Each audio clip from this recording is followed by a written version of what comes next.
할렐루야.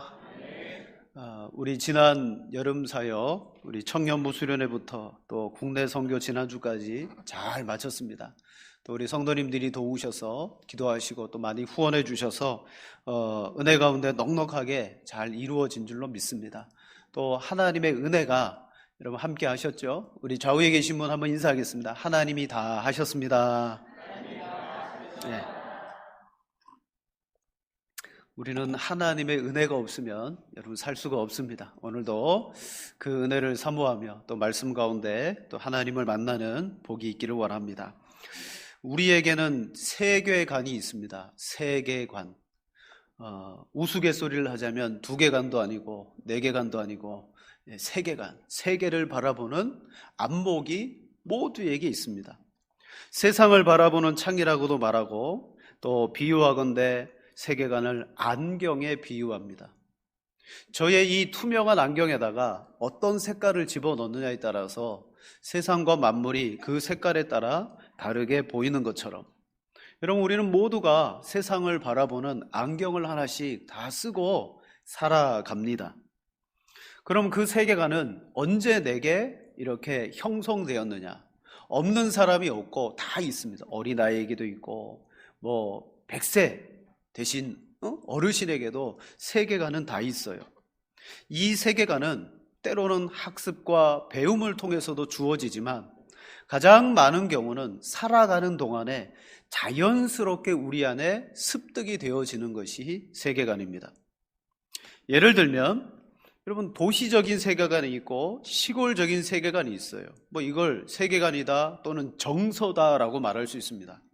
도시적인 정서, 시골적인 정서, 어디에서 자라났느냐에 따라서 그들의 말이나 행동이 도시적이냐 시골적이냐 나뉘게 되어집니다. 물론 표준어를 쓰냐 사투리를 쓰냐 그런 게 아니고요. 어떤 환경에 그들을 딱 갖다 넣어주면 그들의 드러나는 행동을 통해서 저 사람은 시골 사람이구나, 저 사람은 도시 사람이구나, 그런 것들을 알게 된다는 거예요. 자, 저는 목사님들과 가끔 이런 야유회를 떠납니다. 철렵을 하는 냇가에 가기도 하고요. 자, 그런 자연이 있는 냇가도 있고 자연도 있고 그런 곳에 가서 맛있는 음식을 해 먹고 우리 교제하는 시간을 갖습니다. 그러면 2 종류의 목사님들로 나뉩니다.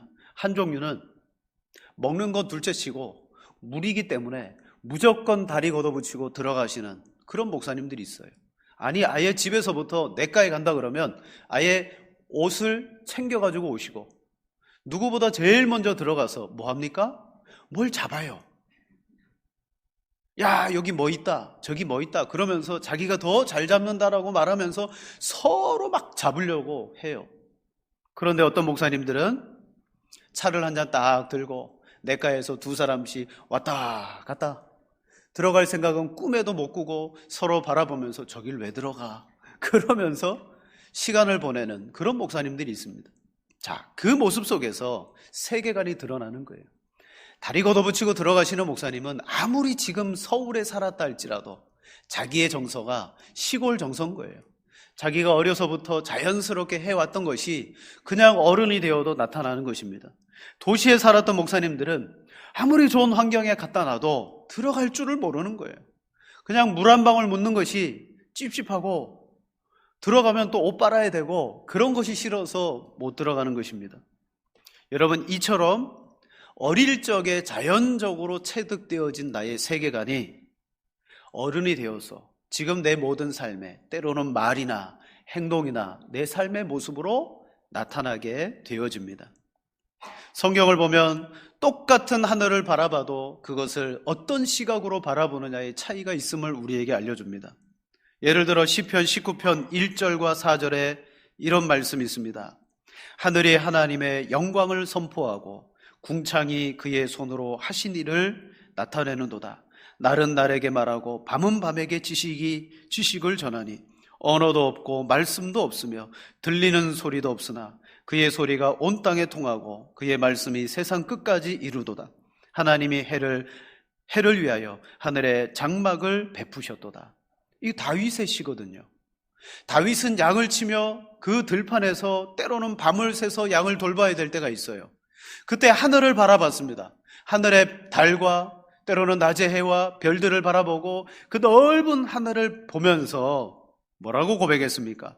저 궁창이 하나님의 하신 일을 나타낸도다. 저 하늘이 하나님의 영광을 드러내는구나 라고 그 하늘을 바라보면서 하나님을 찬양하고 하나님을 고백했습니다. 하지만 오늘 이 시대는 다윗과 비교할 수 없는, 여러분 과학으로 치자면요, 엄청난 진보가 있는 세상입니다. 감히 다윗이 생각해보지도 못한 것들을 우리는 봅니다. 천체 망원경으로 태양계 너머의 별들과 은하수를 바라보며 지금도 끊임없이 발견되어지지 못했던 우주의 별들, 행성들이 발견되어집니다. 그러나 아무리 그걸 봐도 과학자들은 거기에서 하나님의 하신 일을 발견하지 못하고 하나님의 영광을 그들은 보지 못해요. 왜 똑같은 하늘을 보고 과학으로 더 깊이 들여다봄에도 불구하고 그걸 보지 못할까? 여러분, 이 모든 것들이 무엇입니까? 우리 안에 자연스럽게 체득되어진 세계관으로 바라보느냐, 바라보지 못하느냐, 그 문제들라는 사실입니다. 자, 우리는 오늘 본문을 통해서 성경은 이 세계관, 물론 가치관이라고도 부를 수 있습니다. 자, 이것을 뭐라고 말하는지 우리 함께 알아보도록 하겠습니다. 첫 번째, 성경은 세계관은 곧 영적인 전쟁이다 라고 말씀합니다. 자, 세계관이 뭐라고요? 영적인 전쟁이다. 더 많이 아느냐 적게 아느냐 그 문제가 아니고요, 세계관 자체가 우리에게는 영적인 전쟁이다. 개혁신학자들이 아주 즐겨 쓰는 표현 가운데 이런 표현이 있습니다. 삶이 곧 종교다. 삶이 곧 종교다. 삶과 종교, 삶과 신앙은 분리될 수가 없다는 겁니다. 세상의 모든 영역이 신앙으로 바라보니 하나님의 주권이 미치지 않는 것이 아무것도 없는 거예요. 우리는 이 예배당만 와야지 하나님을 예배하는 줄 아는데, 여러분, 바른 성경적인 신앙인들, 개혁주의자들은요, 내 모든 삶 속에 하나님의 주권이 미치고 있기 때문에 삶이 곧 뭐다? 삶이 종교요, 신앙이다. 그래서 그 사람들은 예배당 밖에 벗어나도 믿음의 행동으로 삶 속에서 실천하며 살아가는 거예요. 자, 우리는 그렇게 사는 것입니다. 즉, 우리의 모든 인생이 하나님이 내게 주신 신앙의 세계관의 터전인 것입니다. 그 안에서 우리가 믿음으로 행동을 옮기고 믿음으로 고백하며 살아갈 때 어떤 일들이 일어나느냐? 저 세상의 가치관과 충돌하는 일들이 일어나는 거예요. 그것을 신앙의 충돌이라고도 할 수 있습니다. 믿음의 충돌이라고도 할 수 있습니다. 하지만 엄밀히 따지면 내가 가진 신앙으로 세상 가운데 살아가면서 일어나는 충돌은요, 세계관의 충돌이에요. 에베소서 말씀해 보면 이 세상은 악한 영들이, 사탄이 공중의 권세를 잡았다 그럽니다. 그리고 세상의 풍조를 사탄이 주장하고 있다라고 분명히 말합니다. 자, 보이지 않는 영적인 세계에 악한 영들이 이 세상 풍조를 주장하고 있어요. 풍조라는 것 가운데 구체적인 것이 뭐예요? 세계관입니다. 세상의 종교, 세상의 문화, 세상의 풍습, 세상의 인생의 어떤 가치, 다 누가 주장한다? 악한 영들이 주장한다. 자, 우리는 과거에 그 악한 영이 주장하는 세계관 속에 살았는데 그리스도 예수 안으로 은혜 가운데 들어오게 되었어요. 이제 우리 안에는 신앙의 세계관이 펼쳐지게 되었습니다. 그래서 에베소서 뒷부분 6장에 가면 사도 바울은 에베소 교회 성도들에게 뭐라고 말합니까? 마귀와 영적인 싸움을 벌여라. 마귀를 대적하라. 그렇게 말해요. 자, 우리가 마귀를 대적하는 길이 무엇입니까? 어떻게 하면 마귀와 싸우는 것입니까? 이 영적인 대결은 다른 대결이 아니라 내가 가지고 있는 신앙의 가치관과 세상이 가지고 있는 신앙의 가치관과의 싸움이라는 거예요. 그 대결이 무슨 대결이다? 영적인 대결이다. 그래서 티모시 워너라는 학자는 이렇게 말합니다. 영적 대결은 곧 세계관의 대결이다. 마귀가 심어준 세계관을 가진 세상과 하나님이 내 안에 믿음으로 심어준 이 세계관이 서로 충돌되는 것이 영적인 전쟁이라는 거예요. 그러므로 여러분은 오늘도 이 예배를 통해서 신앙의 눈을 얻고 말씀의 안경을 한 번 더 내가 끼고 하나님이 내게 주신 신앙의 세계관이 무엇인지를 배우는 거고요. 그 배움받은 세계관을 가지고 세상 속에 들어가 되든지 안 되든지 믿음으로 실천하는 거예요. 살아가는 것입니다. 거기에 충돌이 일어난다? 이게 영적인 전쟁이다. 단지 교회 가자 말자 그 싸움이 아니에요. 여러분, 교회 가지 말자라고 말하는 사람 속에 불신앙의 세계관과 내가 싸우는 것입니다. 그러므로 저나 여러분은 의식하든 의식하지 않든 아무튼 신앙생활을 하고 있다면 여러분 속에는 믿음의 세계관이 여러분 있고, 어떤 사람은 그 세계관이 분명한가 하면 어떤 사람은 아직까지 모호할 때가 있어요. 그래서 세상에 나가서 어떤 사물을 대하든지 어떤 사건을 만나든지 그것을 관찰하고 내 안에 있는 신앙의 세계관으로 해석합니다. 내가 이 사건을 어떻게 해결할까? 이 해결되어지는 과정이 때로는 말로, 행동으로, 사건을 풀어나가는 일들로 펼쳐지면서 내 안에 하나님이 주신 신앙의 세계관이 있다라는 사실을 사람들 앞에 보여주게 되는 것입니다. 자, 오늘 본문의 사도 바울이 전도 여행 중에 루스드라라고 말하는 그러한 지역에 들어가게 됩니다. 여기는 오늘날로 말하자면 터키의 남부지방입니다. 거기에 복음을 전하러 갔습니다. 근데 나면서부터 걷지 못한 사람을 만나게 됩니다. 그 사람은 비록 걷지 못했지만 누구보다도 오늘 본문에 보니까 바울이 복음을 전할 때 그는 그 복음에 귀를 기울이고 있었어요. 사도 바울이 볼 때 저 사람이 누구보다도 복음에 대하여 간절하고 복음을 잘 받아들이는 그 모습을 보고 오늘 성경은 이렇게 말합니다.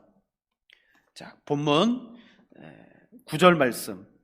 바울이 말하는 것을 듣거늘 바울이 주목하여 구원받을 만한 믿음이 그에게 있는 것을 보고, 여러분, 구원받을 만한 믿음이 어떻게 보입니까? 구원받을 만한 믿음이 어떤 식으로 보이나요? 다른 게 아니라 그 사람이 바울의 말에 귀를 기울이는 거예요. 바울의 말을 너무 잘 듣는 거예요. 마치 스펀지와 같이 흡수하는 것을 바울이 보고 어떻게 생각했느냐? 저 사람이 구원받을 만한 믿음이 있구나. 성령의 감동을 받아서 그 사람에게 예수 믿어라 그렇게 말하지 않았습니다. 이렇게 말합니다. 10절. 큰 소리로 이르되 내 발로 바로 일어서라 하니 그 사람이 일어나는지라. 믿음이 있는 줄을 알고 그에게 일어나라 하니까 그 사람이 벌떡 일어났습니다. 자, 이걸 흔히 기적이라고 말하죠. 그 루스드라 땅에 놀랄 만한 기적이 일어났습니다. 바울만 목격한 게 아니라 그 함께 말씀을 듣던 그 지방의 사람들이 다 목격했습니다. 흔히 마술사들은, 여러분, 우리가 깜짝 놀라는 마술들을 할 때 그건 다 뭐예요? 짜고 치는 고스톱이죠. 이렇게 하면 이렇게 하고, 우리가 비밀을 몰라서 그렇지 모두가 다 짜고 치는 거예요. 그런데 오늘 이 바울의 기적은요, 그 지방에 살고 있는 사람들은 저 사람이 나면서부터 못 걸었다는 거 알고 있는 거예요. 근데 그 사람에게 뭔가 하지도 않고 일어나 걸으라고 했을 때 일어나 걷는 모습을 보며 사람들이 이건 기적이다. 깜짝 놀랐습니다. 누구도 부정할 수 없는 아주 객관적이고 또 주관적인 그러한 사실이 벌어지게 된 거예요. 근데 문제가 벌어집니다. 똑같은 기적을 보고서 사람들의 반응이 갈라지게 됩니다. 여러분, 기적을 보고서 사람의 반응들이 갈라져요. 여러분, 그거 아세요? 사람들은 똑같은 사물을 보고도 세계관에 따라서 그 사물에 가지는 의미가 달라지는 거. 예를 들면 도토리가 하나 있습니다. 이 도토리를 하나 가지고 경로당에 가가지고 어르신들 앞에, 어르신들 여기 도토리가 있는데 이거 보면 뭐 생각나세요? 그러면 뭐라고 대답할까요? 네? 네, 도토리 묵 그래요. 도토리묵. 근데 이 똑같은 도토리를 가지고 유치원에 갔습니다. 얘들아, 여기 도토리 있어. 이거 보면 뭐 생각나니? 라고 말하면 도토리묵 생각나는 친구도 있을까요? 천만에 말이죠. 모두가 다람쥐요 그래요. 왜? 여러분, 살아온 연륜과 그 인생 속에 똑같은 사물이라도 각자 자기의 세계관으로 그것을 규정하는 거예요.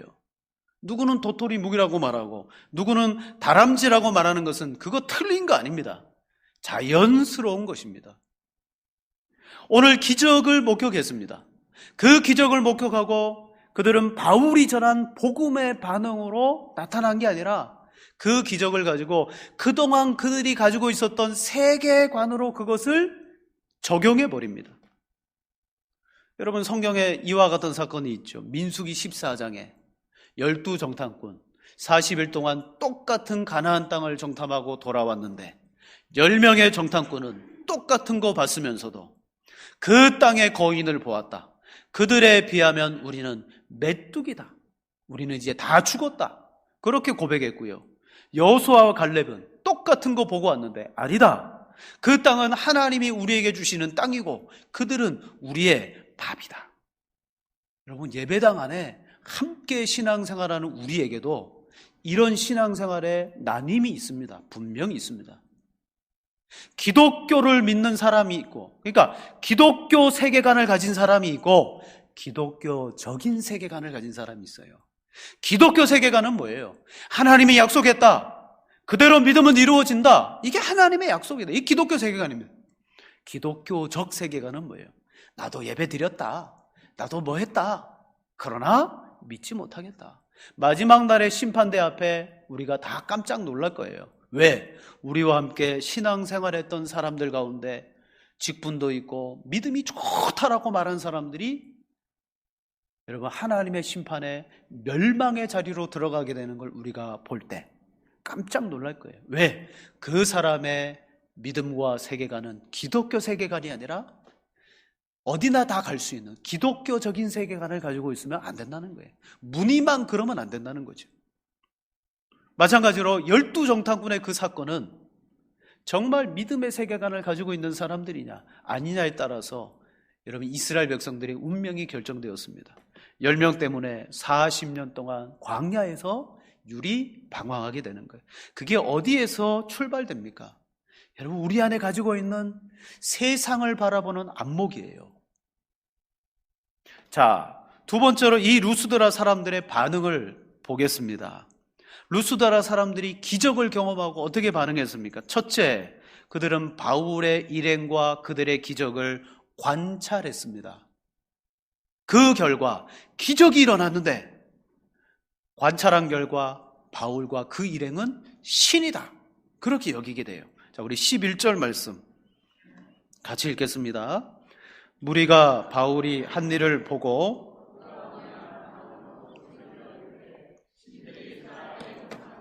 우리 가운데 내려오셨다 하여. 아멘. 그들이 바울이 한 일을 보고, 여러분, 우리가 세계관을 가지고 행동하고 살아갈 때 제일 먼저 하는 과정이 뭐냐면 관찰이라는 것입니다. 보는 거예요. 어떤 일이 일어났을 때, 뭔가 사물이 주어졌을 때 제일 먼저 그걸 봐요. 기적이 일어났습니다. 바울이 한 기적을 보고 그 사람들은 그래, 이런 기적은 신밖에 할 수가 없어. 도저히 인간적인 상식과 경험으로는 우리는 못해. 이건 인간이 아니야. 그러면서 바울을 어떻게 보느냐? 인간과 다른 존재로 보기 시작합니다. 기적은 초자연적인 현상입니다. 지금까지 그들이 살아갔던 환경에서 이게 어떻게 이해될까요? 당연히 관찰한 결과 이것은 신들의 역사야 라고 결론 맺어집니다. 자, 여기까지는 이게 기독교의 하나님인지 자기들의 신인지 그게 결론이 나지 않았어요. 이걸 제일 먼저 신들의 역사라고 인정했습니다. 두 번째로 그 기적을 이제 자신들의 세계관으로 해석합니다. 우리 12절 같이 읽습니다. 바나바는 제우스라 하고 바울은 그 중에 말하는 자이므로 헤르메스라 하더라. 아멘. 관찰한 결과 이건 신이 하신 일이야. 그리고 해석하는 거예요. 자기들의 세계관으로 해석합니다. 바나바는 제우스야. 여러분, 제우스는 최고의 신이죠? 분명히 말하고 기적을 행한 것은 바울인데 바나바를 향하여 옆에 서 있던 바나바를 향하여는 제우스, 최고의 신이라고 말하고 기적을 행했던 말하는 자 바울을 향하여서는 헤르메스라고 했어요. 제우스보다 못한 신, 그보다 좀 밑의 신. 그렇게 말했어요. 왜 그렇게 말했을까요? 우리의 세계관 같으면 기적을 행한 사람이 더 능력이 많잖아요. 옆에 구경한 사람보다. 그러나 이 헬라의 세계관으로 바라보면요, 제우스는 뭐예요? 모든 것을 관장하는 거예요. 그러니까 뒷짐지고 다스리고 주관하는 거예요. 바나바는 뒤에서 그냥 가만히 서 있었어요. 하지만 바울은 말했고 행동했어요. 그러니까 말하고 행동하는 것은 제우스의 명령을 받아서 전달해주는 역할을 하는 헤르메스가 하는 거야. 그래서 바울을 헤르메스라 여기면서 그들은 이들을 신으로 인정하기 시작합니다. 자, 바울이 복음을 전했던 이 시대는 로마 제국입니다. 로마 제국. 그런데 이들이 믿고 있는 신들은 다 헬라의 신들, 헬라. 이게 무슨 일입니까? 비록 제국은 로마 제국이 됐어도 그 이전에는 이 땅들을 누가 다스렸습니까? 그리스 헬라가 다스렸어요. 그리스 헬라의 그 신앙이 그 터키 땅 가운데 가득했습니다. 근데 로마가 이 땅을 정복했어요. 정복하고 난 다음에 그리스의 그 신들과 신앙을 다 깨트렸느냐? 아니요. 포용 정책을 가졌어요. 그러면서 그 신앙을 다 인정해 주었어요.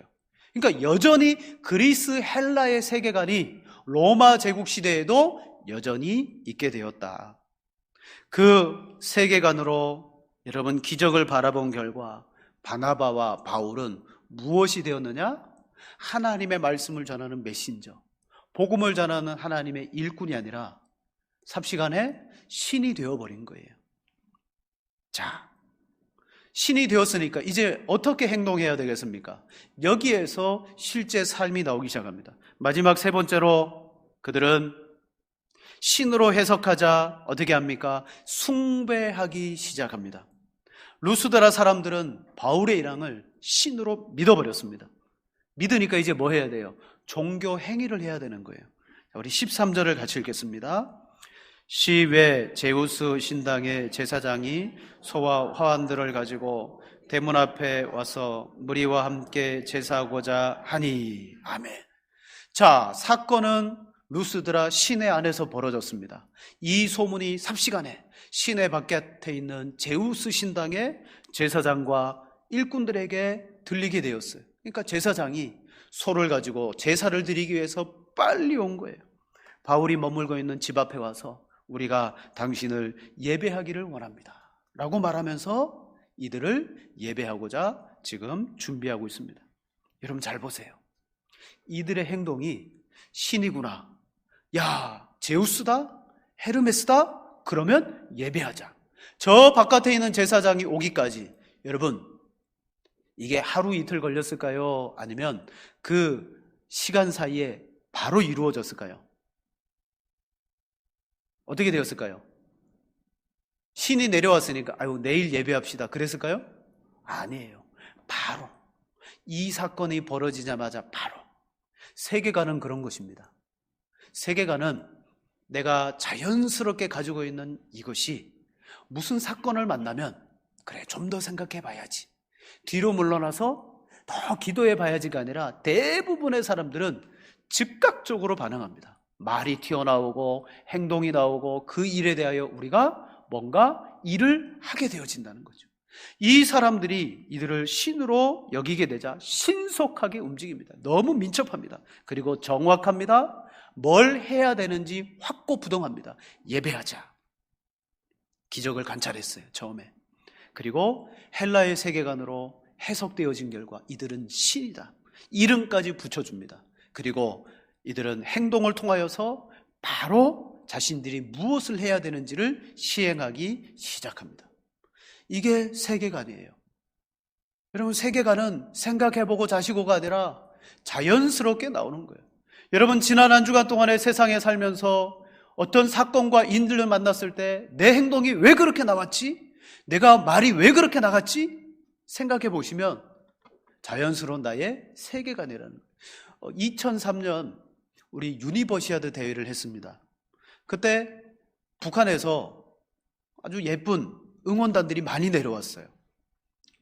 근데 이 응원단이 차를 타고 가다가 길에 우리 그때 대통령이 김대중 대통령과 그리고 북한의 김정일 위원장이 서로 만나가지고 악수하는 사진, 거기에 여러분 뭐 환영합니다 이런 글이 쓰여 있어요. 그 사진 현수막 보는 순간 응원단들 어떻게 행동했습니까? 버스는 저기 섰는데 버스 세우라고 그래가지고 거기에서부터 단체로 한 사람도 안 남았을 거예요. 버스에 남아있었던 응원단들이 다 뛰어와가지고 그 현수막 어떻게 했습니까? 눈물을 막 흘리면서 너나 할 것 없이 현수막을 걷어갔어요. 우리 수령님 사진이 여기 있으면 비 맞는다고. 안 된다고. 네? 존엄한 얼굴인데 이 수령님 비 맞으면 안 된다고. 우리나라 사람들이 이해가 되었지만 이해를 못했어요. 이 세계관이에요. 나도 모르게 말이 나오고 나도 모르게 행동이 튀어나옵니다. 여러분, 루스드라 사람들은 복음을 전해받았는데 복음의 기적을 경험했음에도 불구하고 그들은 복음 안에서 이 모든 것들을 해석하고 적용하지 않았고 철저하게 자기들이 그냥 가지고 있었던 세계관으로 이 기적 자체를 받아들여 버리고 말았던 거예요. 여러분, 이 사람들은 복음을 거부했던 게 아니에요. 복음을 거부하지 않았습니다. 자, 이런 일들이 우리에게도 문제가 될 수 있습니다. 어떤? 1차로 복음을 듣습니다. 복음을 들으면 당연 내 생각이 바뀌어야 됩니다. 내 가치관이 바뀌어야 됩니다. 복음은 나를 바꿉니다. 그런데 복음이 나의 세계관을 바꾸어야 되는데 내가 가지고 있는 세계관은 바뀌지 않고 내가 듣고 그리고 보는 그 복음이 내 필요와 내 인생의 욕구를 채워주는 것이로구나 라고 받아들이는 사람이 있어요. 즉 복음이 나를 바꾸지 않습니다. 바뀌어지지 않는 내 세계관 속에 복음을 그냥 집어넣어 버리는 거예요. 복음의 좋은 것을. 그래서 내가 가지고 있는 세계관이 기복주의적이고 물질적인 세계관이다. 그럼 거기에다가 복음을 받아들입니다. 교회 다니면 복을 받는구나. 그러면서 내 세계관 안에 교회라는 것을 하나 더 집어넣어 버립니다. 그러면서 살아갑니다. 여전히 그는 변하지 않습니다. 예배드리고 신앙생활하지만 그의 세계관의 초점은 어디에 있느냐? 그래, 이 복음으로 내가 신앙생활하면서 자손이 잘 되고 내가 복을 받고 우리가 잘 되는 거지. 그러면서 살아가는 거예요. 그런 사람일수록 겉의 모습은 교회 다니는 사람이에요. 오늘날 한국교회 안에 이런 사람들이 너무 많은 거예요. 그들이 다 한국교회를 욕보이고 있습니다. 변화되지 않는 세계관을 가지고 저들이 다 어느 교회 다닙니다. 하지만 그들의 모습을 보면 불신자하고 똑같고요. 불신자보다 욕심을 더 내며 살아가는 거예요. 세계관이 안 바뀌고 그 안에 하나를 더 추구하며 살아가니까 여러분, 우리의 신앙생활이 그러면 안 된다는 거죠. 수많은 사람들이 기적을 경험하고 영적인 체험을 했음에도 불구하고 그 속에서 예수님으로 내가 변화되어져야 된다는 사실을 알지 못하고 그 기적을 그냥 이전의 나의 것으로 해석해버리면 아무런 능력이 나타나지 않습니다. 그러므로 오늘 바울의 일행은 마지막 뭘 합니까? 이 루스드라 사람들의 복음이 들어가기 위해서 세계관의 변화를 위하여 힘쓰고 있습니다. 오늘 우리가 해야 되는 일이 이거예요. 예배 드리고 돌아가는 거, 여러분 예배 잘 드리는 거 중요합니다. 하지만 이 예배 가운데 우리가 진정으로 가져야 되는 의미 중에 하나는 무엇인가? 나는 지금 하나님의 말씀 안에서 그렇게 바뀌어져 가고 있는가? 바울은 이들이 자신들에게 하고 있는 반응을 보며 깜짝 놀랐습니다. 충격을 받았습니다. 너무 갑작스럽게 자기들을 신이라고 받들면서 예배하기 시작하니까 여러분 충격받았고 용납할 수가 없었어요. 그리고 이 사람들의 행위를 중지시키고 제일 먼저 이들에게 복음이 들어가기 위해서는 이들이 가지고 있었던 세계관이 무엇인지를 알려주고 성경의 세계관이 뭔지를 이들에게 보여주어야 되겠구나. 자, 우리 14절, 15절, 2절 같이 읽겠습니다. 두 사도 바나바와 바울이 옷을 찢고 무리 가운데 뛰어 들어가서 소리질러 우리도 여러분과 성정을 가진 사람이라 여러분에게 이런 일이 천지와 바다와 그 가운데 만물을 지으시고 살아계신 하나님께로 돌아오게 함이라. 아멘. 우리는 제우스나 헤르메스도 아니요 여러분과 똑같은 사람입니다. 이 사람이 나면서 걷지 못한 사람이 걷고 일어난 것은 우리의 능력이 아니라 제가 여러분에게 전한 그 복음 안에 예수님의 능력이, 그리고 고대로부터 하나님께서 우리를 먹이시고 때마다 시마다 결실을 맺게 하신 그 하나님이 이와 같은 일을 하셨고, 그리고 여러분을 하나님께로 돌아오게끔 오늘 우리를 보내신 것입니다. 더 이상 우리를 제사하지 말고 우리가 전하는, 우리가 여러분들에게 알려드리는 그 하나님을 여러분이 믿으시기를 바랍니다 라고 외칩니다. 자, 우리는 예배의 대상이 아니라고 말합니다. 세계관은요 단지 예배의 대상만을 바꾸는 게 아니에요. 내가 다른 것을 믿었어요. 타 종교를 믿었어요. 다른 신을 섬겼다가 그대로 기독교의 하나님과 예수님을 예배 대상만 체인지하고 바꾸는 것이 아니라 우리는 어떻게 해야 됩니까? 우리의 모든 것을 총체적으로 바꿔야 돼요. 그걸 바꾸지 않으면 안 돼요. 예배 대상만 바꾸는 것이 아니에요. 오늘 이 루스드라 사람들에게 하나님이라는 대상만 바꿔주면요 그들 어떻게 섬기겠습니까? 이전의 풍습대로 그대로 섬길 거라는 거죠. 단지 예배 대상 바꾸는 것이 여러분 신앙이 아니라 지금까지 내가 믿고 살아왔던 종교적인 신념, 습관, 이 모든 것들을 총체적으로 바꿔줘야 돼요. 물론 이렇게 하는 것은 우리의 노력이나 우리의 애씀이 아닙니다. 자, 제일 먼저는 성령이 역사하셔야 돼요. 성령이 역사하시고 복음이 우리 안에 무엇인지가 분명하게 알아질 때 성경은 뭐라고 말합니까? 고린도후서 5장 17절 같이 보겠습니다. 그런즉 누구든지 그리스도 안에 있으면 새로운 피조물이라 이전 것은 지나갔으니 보라 새 것이 되었도다. 아멘. 그리스도 예수 안에 총체적으로 바뀌는 사람이 되어진다는 거예요. 저와 여러분들의 신앙이 그렇게 되어져야 됩니다. 내가 예수님을 내 예배의 대상으로 그냥 바꾼 것이 아니라 그 예수님 때문에 내 생각부터 가치부터 모든 것이 바뀌어지도록 우리는 하나님께 구하여야 되고 하나님의 은혜를 찾아야 된다는 것이죠. 그 결과 빌립보서 3장 5절에 보면 사도 바울은 유대교적인 세계관에 있을 때 나는 할례 받음이 자랑이었고 나는 율법을 누구보다 잘 아는 것이 자랑이었고 내가 베냐민 지파요 히브리 사람이라는 것이 자랑이었고 나는 의로 교회를 핍박하던 것이 자랑이었던, 즉 유대주의적 세계관에서는 유일하신 하나님을 섬겼지만 그 안에서 내가 가지고 있었던 세계관이 그랬다는 거예요.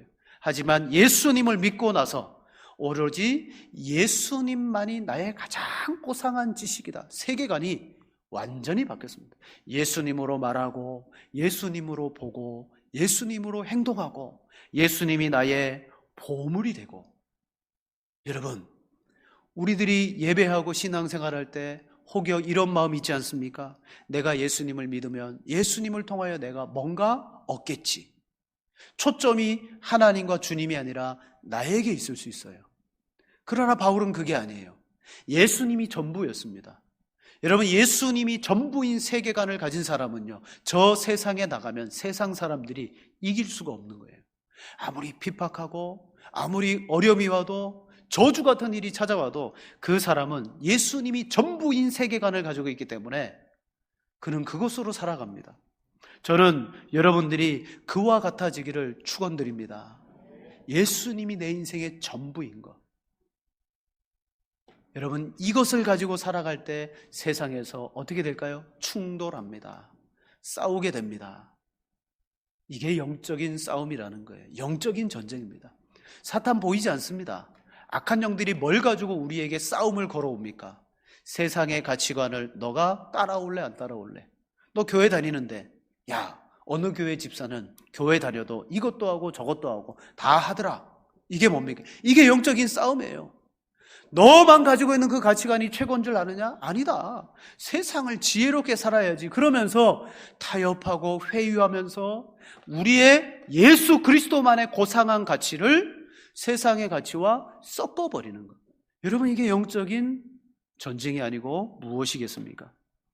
한평생 헬라의 세계관을 가지고 살아갔던 그들에게는 바울이 전해준 복음과 그 기적은 그들의 세계관으로는 용납할 수가 없었고, 그래서 바울이 그걸 깨트려 주기 위해서 어떻게 합니까? 그 비싼 옷을 찢어버리잖아요. 옷을 찢어버려요. 아주 시각적인 효과죠. 옷을 찢으면서 얼마나 자기 속이 지금 원통하고 분통한지를 보이는 거예요. 옷을 찢고, 그리고 그 무리 가운데 들어가서 행동으로 그 사람들에게 부르짖고 외칩니다.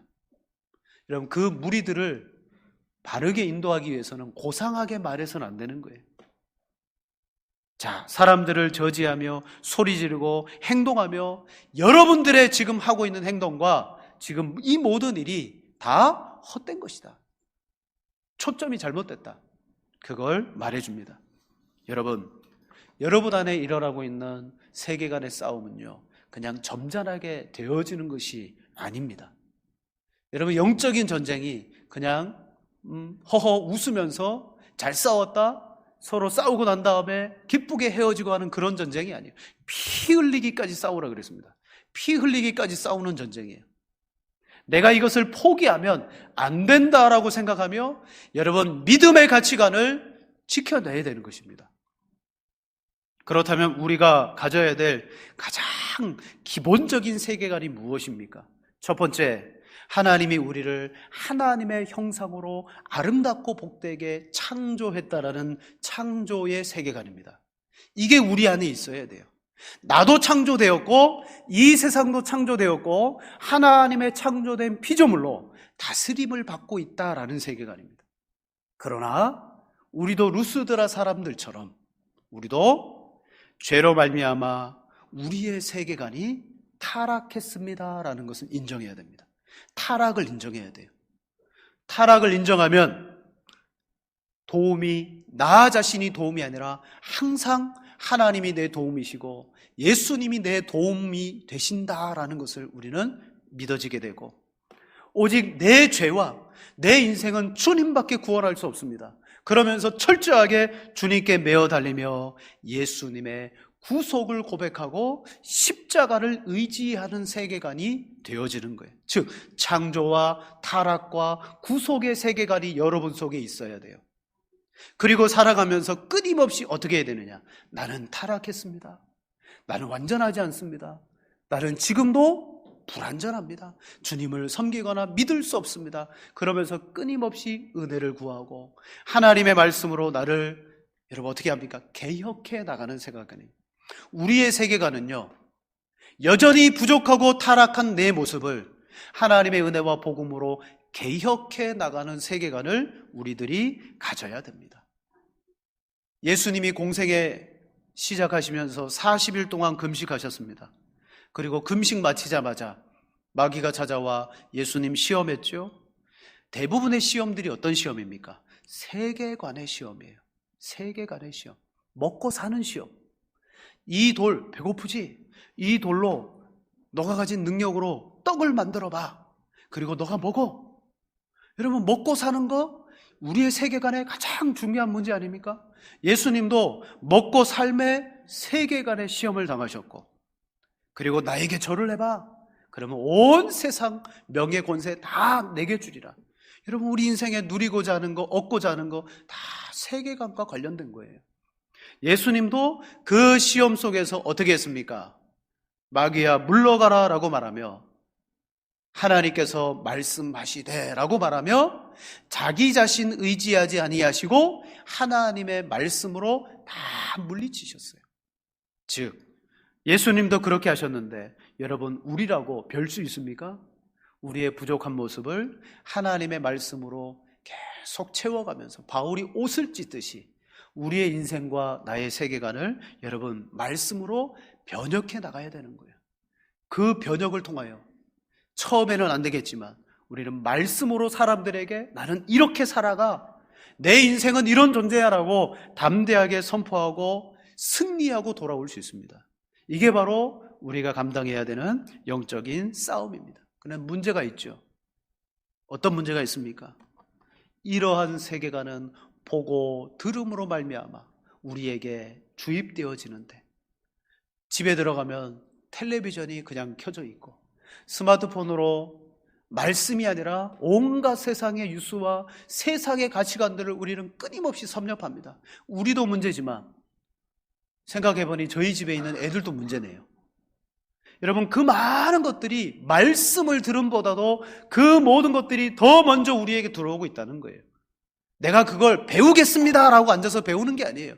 가만 앉아 있는데 그게 들어와요. 그럼 우리가 어떻게 됩니까? 성령을 의지해서 의지적으로 하나님의 말씀을 먹도록, 하나님의 말씀을 듣도록 우리는 해야 되는 것입니다. 그 말씀을 들으며 우리들은 하나님의 거룩한 세계관으로 변화되고 바뀌어지게 될 줄로 믿습니다. 자, 여러분, 기독교적인 사람 되지 마시고 정말 기독교의 사람으로 살아가는 능력이 있어지기를 주님의 이름으로 축원합니다.